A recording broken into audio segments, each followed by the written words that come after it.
Olá, sejam todos muito bem-vindos ao seu Esporte Comunitário de hoje, que com muita honra vai entrevistar o desembargador Dr. Ciro Darlan, que também já foi juiz da infância e da adolescência. E com muita honra nós vamos começar essa entrevista para falar. Nosso tema de hoje será o esporte, a criança e o adolescente no esporte. Dr. Ciro também é o nosso colega de emissora, não é, doutor Ciro? Porque ele tem um programa também na TVC Rio, canal 6 da NET. E nós vamos falar durante o programa um pouquinho de tudo. Doutor Ciro, muito obrigada por estar aqui conosco e nos ceder essa entrevista tão importante para o nosso programa. Olá, Cissa, Luiz, é uma alegria muito grande poder estar aqui compartilhando com você esse programa do esporte comunitário, né? Nós estamos numa TV comunitária que nos prestigia, abrindo espaço para que nós possamos falar de temas tão importantes para a nossa juventude. Nós temos uma juventude muito sofrida, onde os direitos são negados. Nós estamos com o Estatuto da Criança e do Adolescente, que está em vigência há 28 anos, e um dos direitos que está ali regulamentado é o direito ao esporte. Então é muito bom que o CEL esteja espalhando em todas as comunidades o amor pelo esporte, o gosto pelo esporte. Nós acabamos de sair de uma Copa do Mundo, onde nós não fomos vencedores, mas venceram os melhores, e isso é desde já uma lição da vida. O esporte nos ensina a perder e a ganhar, né? E também a compartilhar. A grande graça, grande sucesso da prática esportiva é que nós temos que aprender, como na vida, que nós disputamos espaços e nós podemos ganhar esse espaço no momento, podemos perder esse espaço, mas o importante é que estejamos sempre competindo e compartilhando com os nossos companheiros, com os nossos concidadãos, essa alegria da prática esportiva. Exatamente. Aqui ao meu lado nós temos o diretor da ACEL, Luiz Leal, que vai participar também conosco aqui da nossa entrevista. Luiz, estamos muito felizes, né, de poder estar aqui com o Dr. Ciro Darlan. Realmente, eu digo, estou muito feliz duas vezes, né? Uma com o Dr. Ciro Darlan, tivemos muito tempo junto do Conselho Estadual da Criança e Adolescente, participamos muito. Ele foi um dos presidentes mais ativos, se não foi o mais ativo que teve. E é rubro-negro, né? É flamenguista, vê o time de coração, tá ali o manto sagrado ali, estendido lá da bandeira brasileira. Então isso é muito gratificante, né? E falar do esporte é sempre uma coisa muito boa, porque é tudo que ele disse, o esporte é saúde, o esporte é entretenimento, mas o principal disso é usar o esporte como ferramenta de resgate, né? Você trabalha o adolescente, é uma criança que ele aprende a ter disciplina, ele aprende muita coisa importante através do esporte. Tanto é que hoje as nossas Forças Armadas estão adotando isso, né? Está trazendo o esporte para dentro das Forças Armadas, apostando. Hoje o Rio, por exemplo, sediou uma Copa do Mundo, sediou os Jogos Olímpicos e os Jogos Pan-Americanos. Quer dizer, temos que ganhar muito e trabalhar muito ainda o esporte na cidade, mas com certeza nós vamos seguir isso. É um prazer estar com o Dr. Ciro aqui, que tanto fez e tanto faz ainda pela criança e do adolescente. Exatamente, continua fazendo. Doutor Ciro, eu queria falar que o senhor contasse para a gente um pouquinho dos projetos, do que o senhor enfrenta no dia a dia, né? Enfim, as pendências, enfim, contasse um pouquinho para a gente poder conhecer o seu trabalho. Bom, agora eu estou trabalhando numa área que é muito triste, porque eu trabalho com a área criminal. Como desembargador da 7ª Câmara Criminal, eu trabalho nos recursos das sentenças que condenam as pessoas ou absolvem as pessoas por crimes cometidos. E eu me preocupo muito com elas. Eu acho que nós temos que aproveitar esse programa, Luiz, e levar a ACEL para dentro do sistema penitenciário, do sistema socioeducativo. Outro dia conversava com um amigo, o Sérgio Pugliese, da Approach, e ele tem alguns projetos e alguma iniciativa de levar o esporte para dentro do presídio. Nós condenamos aqueles que descumprem a lei, que afrontam a sociedade, que não respeitam os seus semelhantes, a privação da liberdade, mas não a privação da dignidade.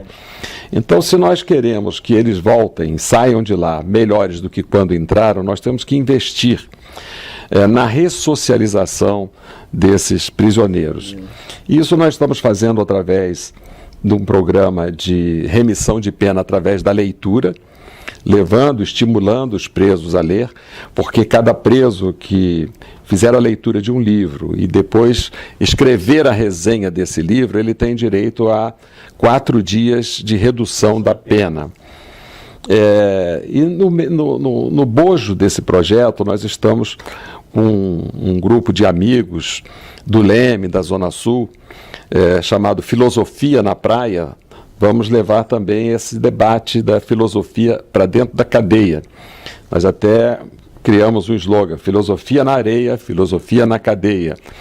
E esse projeto consiste em levar cinema, levar televisão, levar atividades culturais, não só para os adultos, mas também para os adolescentes, porque eles sabem se reunir em quadrilha, em bando, para cometimento de crimes. Então nós temos que aproveitar esta iniciativa deles de se reunirem para a prática de crimes e fazer com que eles se reúnam para a prática do esporte, os esportes coletivos, o futebol, o vôlei, o basquete. Aliás, o nosso Flamengo já está fazendo um projeto de estímulo aos meninos do Degase.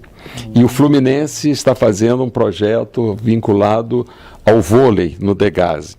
Então são iniciativas que todos os clubes de futebol deveriam ter, no sentido de fazer uso da sua responsabilidade social e estimular esses jovens à prática do esporte. Porque o esporte, como você falou, Luiz, é saudável e é saúde.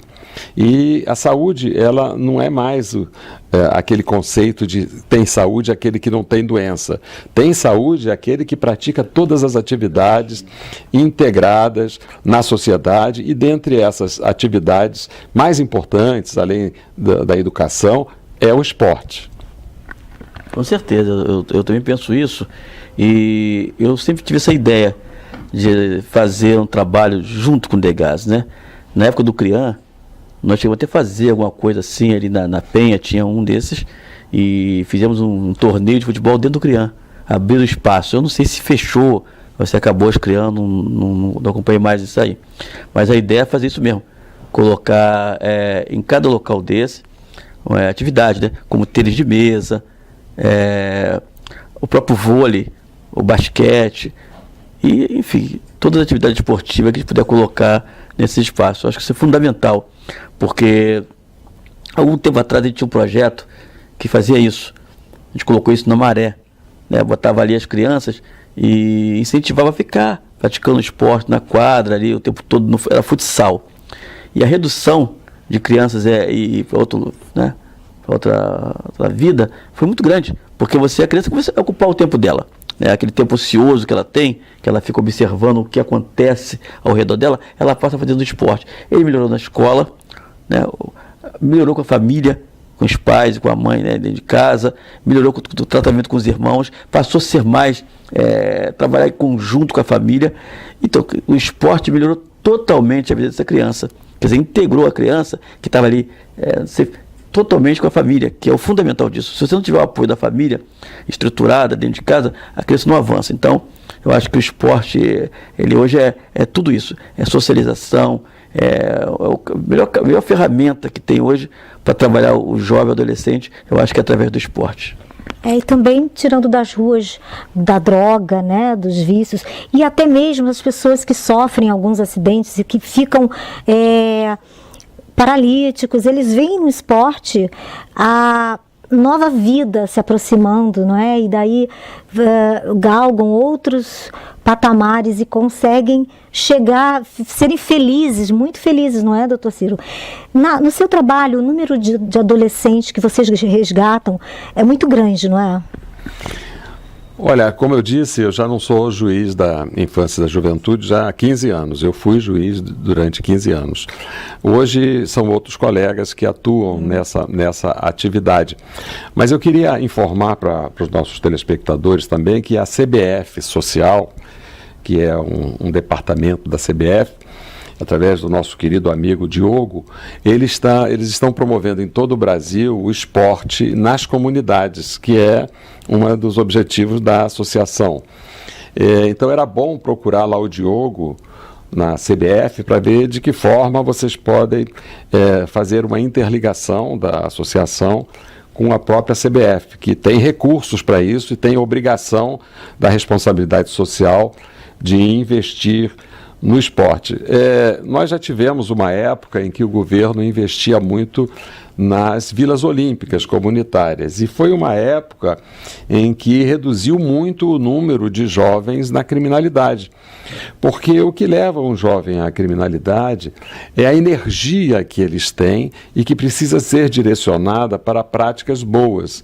O esporte é uma das práticas em que essa energia deve ser direcionada. Quando um jovem fica na sua comunidade, na ociosidade, fora da escola, dentro de casa, sem ter o que fazer, com um celular tentativo ou com as notícias da mídia tentando-os ao consumo, essa tentação do consumo é um problema muito sério, porque a juventude quer consumir aquilo que lhes é oferecido pela mídia, pela propaganda, pela publicidade.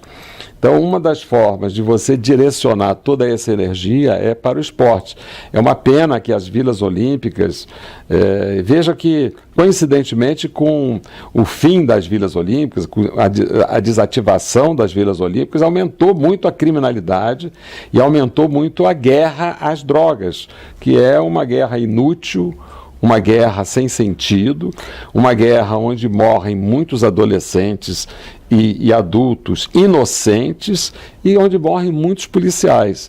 Então, nós temos que direcionar toda essa energia que tem a juventude, quer dizer, nós já fomos jovens, sabemos o quanto éramos potentes sexualmente, socialmente, as nossas atividades físicas, de esporte, de educação física, de natação, eram muito maiores. Depois nós ficamos limitados. Então, nós temos que aproveitar essa época de ouro que todo homem tem, toda mulher tem, para direcionar para a prática esportiva. Exatamente. Vamos marcar essas entrevistas, não é, Luiz? Como eu disse anteriormente, nós teríamos a Copa do Mundo, os Jogos Olímpicos e o Pan-Americano. E hoje nós não temos uma vila olímpica funcionando. Nós não temos um espaço público voltado para o esporte. Quer dizer, olha quanto investimento público teve nesses locais. E por que não abre isso para as federações, para as confederações, ceder o espaço? Eles têm tanto lugar ali ocioso, que está para mendigo e tudo. Por que não abre esse espaço e não cede para as confederações e federações? Elas vão trabalhar isso lá, vão atuar, vão colocar todos os tipos de esporte nesses locais. Com certeza você vai ter muito jovem praticando esporte. Isso é uma coisa maravilhosa. No caso da CBF, algum tempo atrás, fizemos um trabalho muito bom com eles, quando era o coronel Castelo Branco, né? E fazíamos torneio, competições, e eles têm um trabalho muito bom, muito bonito na CBF. Ainda faz até hoje esse trabalho. O que o senhor acha, doutor Ciro, para essas vilas olímpicas poderem voltar, o que deveria ser feito? Um dos problemas das vilas olímpicas é que ele foi feito à revelia das comunidades, exceto a Vila Olímpica da Mangueira.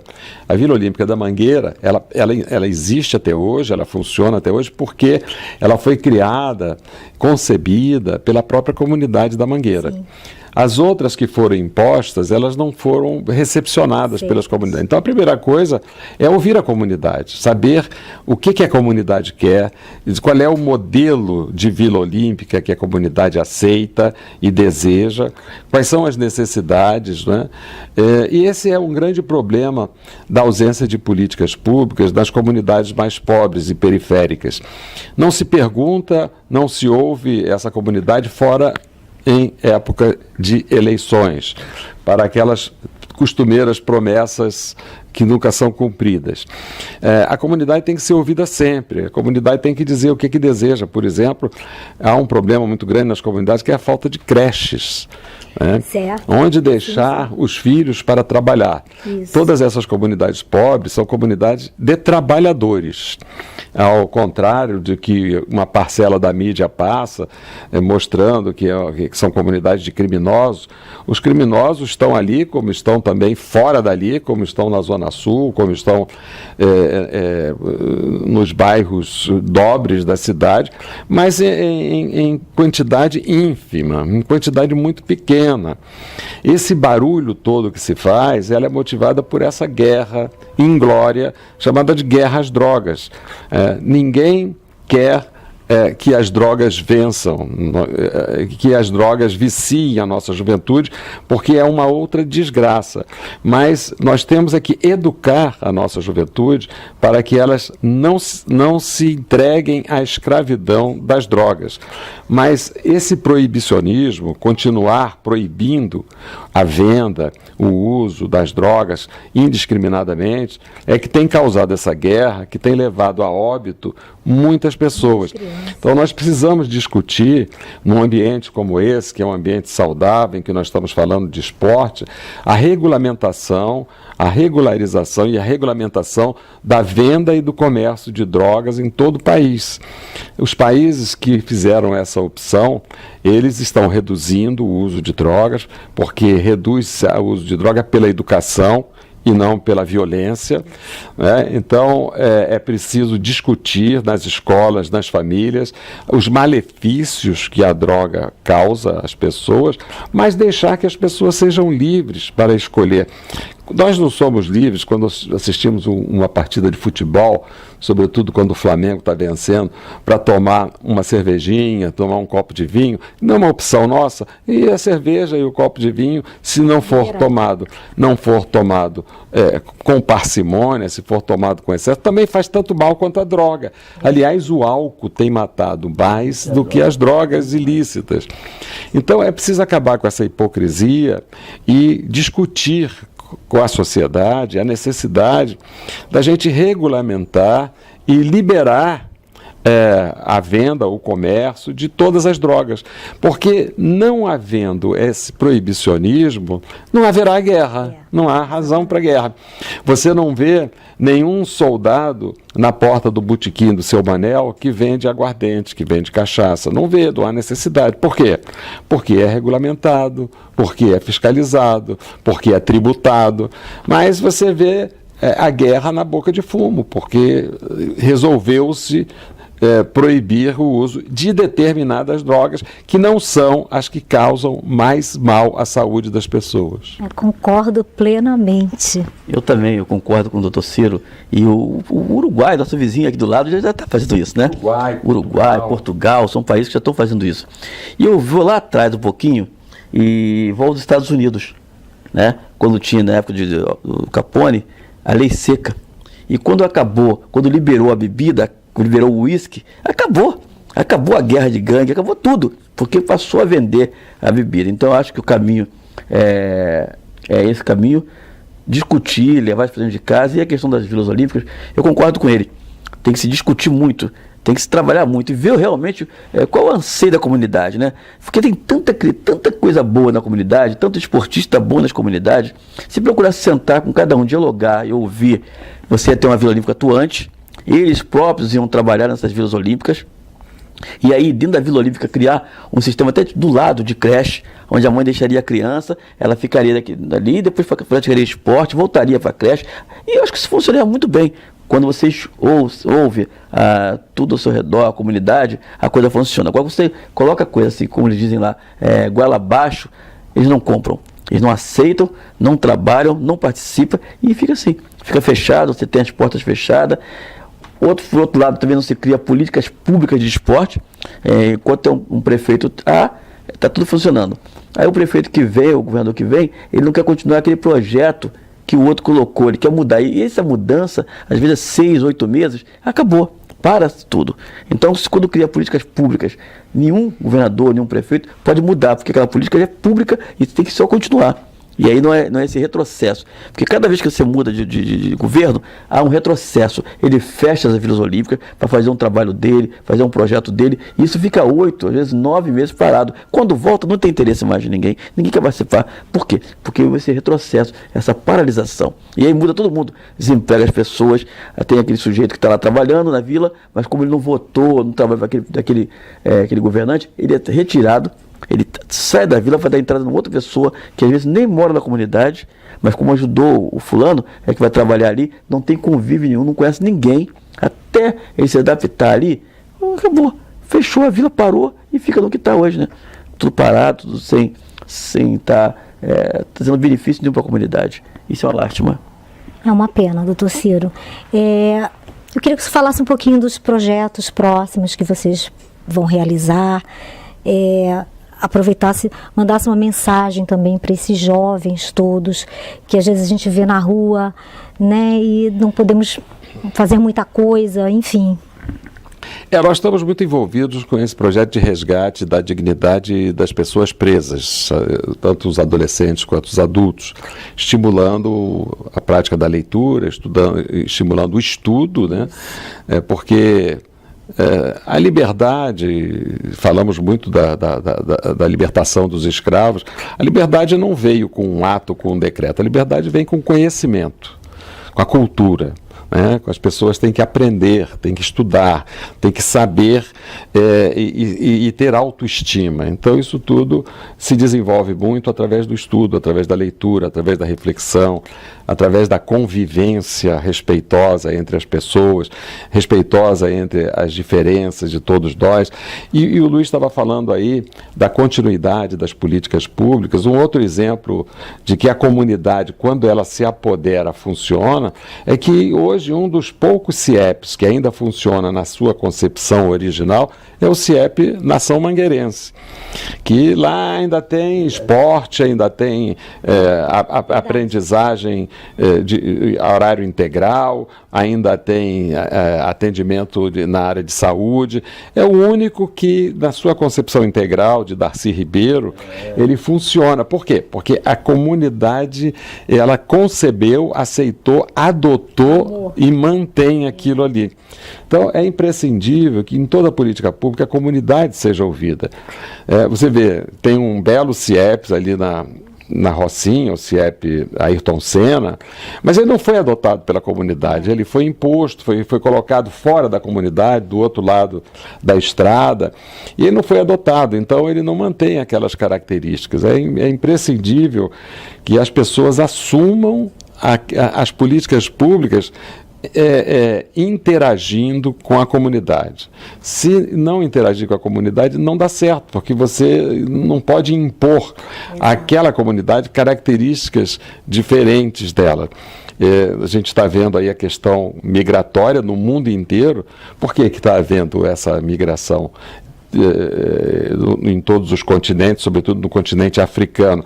Porque a África foi colonizada e foi imposta à África divisões territoriais, divisões raciais, divisões tribais, sem ouvir aquela comunidade. Então aquela comunidade, ela ficou desnorteada, desorientada e fica procurando ocupar espaços onde tenham melhor dignidade na sua vida.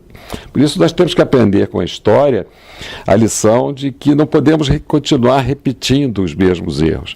Nós estamos em período pré-eleitoral. E nós temos que olhar com muita atenção, porque a principal ferramenta do cidadão é o voto. E esse voto tem que ser um voto absolutamente consciente. As pessoas não podem se deixar enganar, continuar se deixando enganar por promessas vãs, sejam de ordem religiosa, fundamentalista, seja de ordem ideológica. Não, você tem que estudar bem o candidato para verificar qual é o candidato que melhor se adequa às necessidades da sua comunidade. O candidato que melhor atende às suas aspirações de cidadania. E não se deixe vender, porque você está vendendo a sua própria cidadania. E isso custa muito caro, porque você você vai passar 4 anos aturando um incompetente, um estelionatário, um mentiroso, se você não tiver a responsabilidade cidadã de escolher bem os seus candidatos. Perfeito, doutor Ciro, maravilhoso, sábias palavras. Doutor Ciro, mais uma vez, nosso muito obrigado. Nós fomos muito bem recebidos aqui no gabinete do desembargador, com muito carinho pelo Ricardo, pelo doutor Ciro. Muito obrigada, doutor Ciro. Muita saúde, muito sucesso para o seu programa. Que o senhor continue aí à frente de todos esses projetos, dessas crianças, desses adolescentes que precisam tanto da sua ajuda. Tá? Muito, muito sucesso para o senhor. Muito obrigado, eu que agradeço e quero convidar nossos telespectadores para assistir o nosso Encontro com a Justiça toda quinta-feira, às 21 horas, no canal 6 da NET, TV comunitária do Rio de Janeiro. Então é isso, gente, não deixa de ir lá, assistir o programa do Dr. Ciro. Nós vamos colocar seus créditos aqui embaixo para todo mundo ver e não perder essa oportunidade, tá? Encontro com a Justiça. Não deixem de assistir. E um abraço para todos. Nós vamos nos despedindo, prometendo voltar com muito mais. Curtam nossas redes sociais, tá? Um beijo para todos vocês. Muito obrigada pela sua audiência aqui no nosso Esporte Comunitário, o esporte levado a sério. Você é o nosso convidado, hein? Você é o nosso convidado.